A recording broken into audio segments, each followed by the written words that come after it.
آپ نے ایک بزنس بلڈ کیا، اس میں محنت کی، اب وہ ایک اچھے لیول پہ چلا گیا، لیکن شاید وہ 10 گنا اور بڑھ سکے، لیکن مسئلہ کیا ہے؟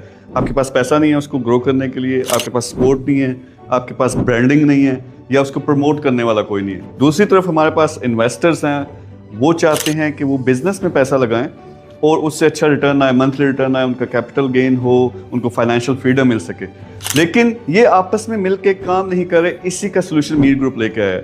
سلوشن ہم کیا لے کے آئے ہیں کہ ہم نے دنیا کے مختلف شہروں میں بزنس ہبز بنائے ہیں۔ بزنس ہب میں کیا ہوگا کہ آپ جو انویسٹر ہے وہ کنیکٹ ہوگا بزنسز کے ساتھ، لوکل بھی اور انٹرنیشنل بھی۔ اسی طرح انویسٹر جو ہے اس کو زبردست قسم کے بزنسز ملیں گے پوری دنیا میں۔ تو ہوگا کیا؟ آپ کے سٹی میں، یعنی اسلام آباد میں ہو رہا ہے، ہمارا ہیڈ آفس دبئی کے اندر ہے، پھر دمام، ریاض، اس کے علاوہ یورپ کے اندر ہمارے پاس، پرتگال میں، اسپین کے اندر، پھر لنڈن میں۔ پھر میر گروپ آپ کو اپنا پورا نیٹ ورک دنیا کا دے گا کہ نہ صرف آپ اپنے شہر میں گرو کر سکو، آپ پوری دنیا میں اپنے بزنس کو لے کے جا سکتے ہو۔ تو یہ میرا ٹارگٹ ہے، یہ میرا مشن ہے۔